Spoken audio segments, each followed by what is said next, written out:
महाराष्ट्राच्या राजकारणातून आज एक मोठी आणि धक्कादायक बातमी समोर आली आहे। राष्ट्रवादी काँग्रेसच्या नेत्या आणि महाराष्ट्राच्या उपमुख्यमंत्री सुनेत्रा पवार यांनी राज्यसभेच्या खासदारकीचा राजीनामा दिल्याची माहिती समोर आली आहे। बारामती पोटनिवडणुकीत ऐतिहासिक आणि विक्रमी विजय मिळवल्यानंतर त्यांनी हा मोठा निर्णय घेतल्याचं सांगितलं जात आहे। दिल्लीमध्ये उपराष्ट्रपती आणि राज्यसभेचे सभापती CP राधाकृष्णन यांची भेट घेत त्यांनी आपला राजीनामा सादर केला असल्याची माहिती समोर आली आहे। या निर्णयानंतर महाराष्ट्राच्या राजकारणात मोठी चर्चा सुरू झाली आहे, कारण काही दिवसांपूर्वीच त्यांच्या दिल्ली दौऱ्यानंतर राजीनाम्याच्या चर्चांना जोर आला होता।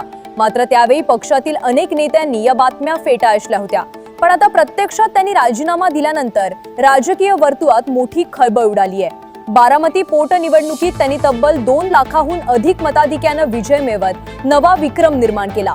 हा विजय केवळ महाराष्ट्रातच नाही तर देशभरात चर्चेचा विषय ठरला।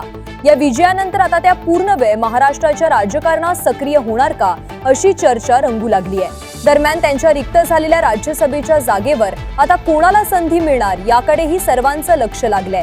काही राजकीय विश्लेषकांच्या मते राष्ट्रवादी काँग्रेसमध्ये आता मोठे बदल होण्याची शक्यता आहे। विशेष म्हणजे अजित पवार यांच्या निधनानंतर पक्षात मोठी राजकीय पोकळी निर्माण झाली होती आणि त्यानंतर सुनेत्रा पवार यांनी पक्षाची सूत्र हातात घेतली।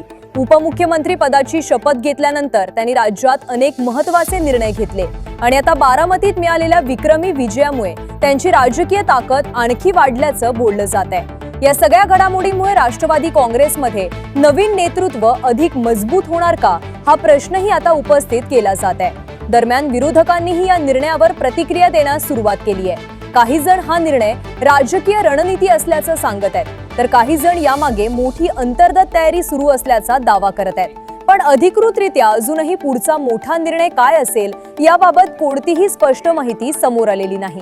मात्र दिल्लीपासून महाराष्ट्रापर्यंत या निर्णयाची जोरदार चर्चा सुरू आहे। आता पुढे त्या कोणती भूमिका घेणार, राज्याच्या राजकारणात त्यांचा पुढचा मोठा डाव काय असणार आणि राष्ट्रवादी काँग्रेसमध्ये कोणते बदल होणार हे पाहणं अत्यंत महत्त्वाचं ठरणार आहे। महाराष्ट्राच्या राजकारणात पुढचे काही दिवस अत्यंत निर्णायक असतील यात शंका नाही।